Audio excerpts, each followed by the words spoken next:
Зачестяването на рака на черния дроб в световен мащаб е свързано с основните проблеми на общественото здраве, пред които е изправено човечеството през последните десетилетия. Носителството на хепатит Б и хепатит С са най-честите рискови фактори за развитие на хепатоцелуларен карцином. Друг рисков фактор, който е важен за всички хора, е затлъстяването на черния дроб, и това се дължи предимно на съвременния начин на хранене.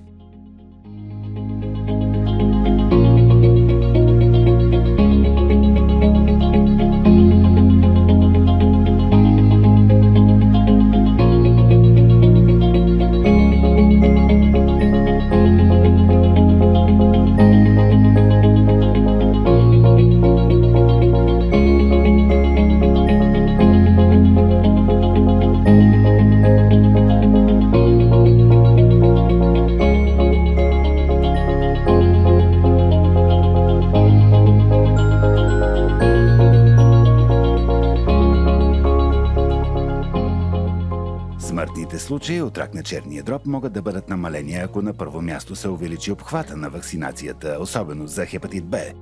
На второ място трябва да променим поведението си, нашата лична отговорност, хранителните и питейни навици, които сме възприели през последните десетилетия.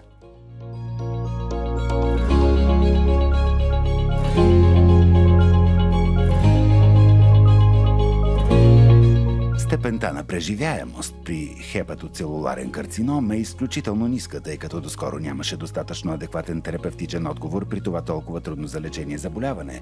Повечето от пациентите, които развиват хепатоцелуларен карцином, са в краен стадий на болестта и има много малко възможности за терапия, които могат да ги излекуват напълно. Общността на пациентите настоява за по-добра информираност и ранна диагностика на това заболяване навсякъде по света.